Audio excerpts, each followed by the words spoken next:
Nah, di bagian ini kalau konten kita tidak ditujukan untuk anak-anak, maka kita pilih yang supaya konten kita bisa didistribusikan dengan benar oleh YouTube. Dan pastikan untuk pakai default setting supaya proses upload lebih cepat dan tidak salah. Halo, assalamualaikum teman-teman. Di video kali ini kita akan bahas bagaimana cara pengaturan bahasa dan target audience di YouTube Studio, dan nanti akan saya bahas juga satu persatu supaya lebih mudah untuk dipahami.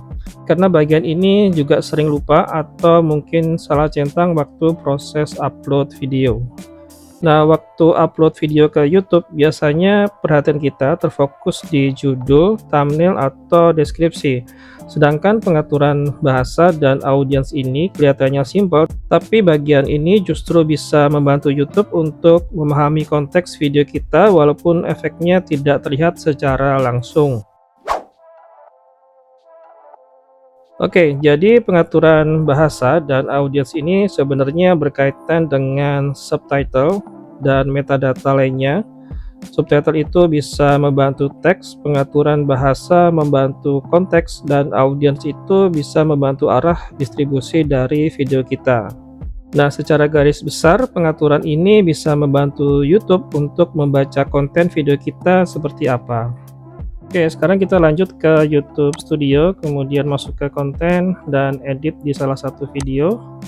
Kemudian scroll ke bawah, kita masuk ke bagian audience. Nah, di bagian ini kalau konten kita tidak ditujukan untuk anak-anak, maka kita pilih yang opsi ini, No, it's not made for kids, supaya konten kita bisa didistribusikan dengan benar oleh YouTube. Dan kemudian kita scroll ke bawah lagi, masuk ke bagian bahasa. Di bagian language and caption certification, kalau video kita bahasa Indonesia, tentu saja kita pilih opsi bahasa Indonesia.